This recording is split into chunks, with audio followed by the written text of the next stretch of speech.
Live from the world's capital markets, here are the latest financial headlines brought to you by News Factory.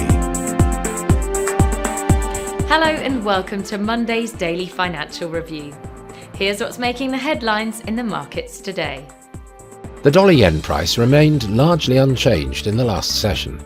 The ultimate oscillator is giving a positive signal. The Bitcoin-dollar pair gained 0.5% in the last session. The stochastic RSI is giving a negative signal. The Aussie-dollar pair traded sideways in the last session. According to the stochastic RSI, we are in an oversold market. The last session saw the oil drop 0.3% against the dollar.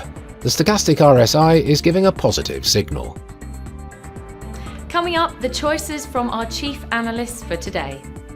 Stock influencer Keith Gill's first live stream in 3 years failed to spark enough investor enthusiasm in GameStop on Friday to reverse a nearly 40% slump in the shopping mall retailer's stock after it unveiled a share sale to raise up to $3 billion.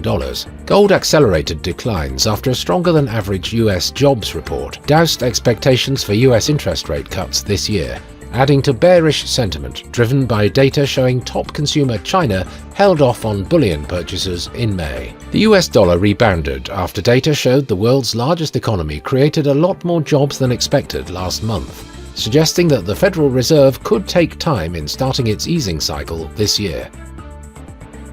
Those were today's major economic events. And now, moving on to world financial headlines. The US 3-month bill auction will be released at 15:30 GMT. The US 6-month bill auction at 15:30 GMT. Finland's industrial output at 5 GMT. The Australian industrial production will be released at 7 GMT. Japan's Eco-Watchers survey current at 5 GMT. Japan's Eco-Watchers survey outlook at 5 GMT.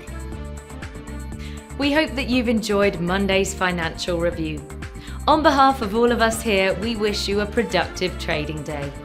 Be sure to join us tomorrow morning for the latest news and events from the financial markets.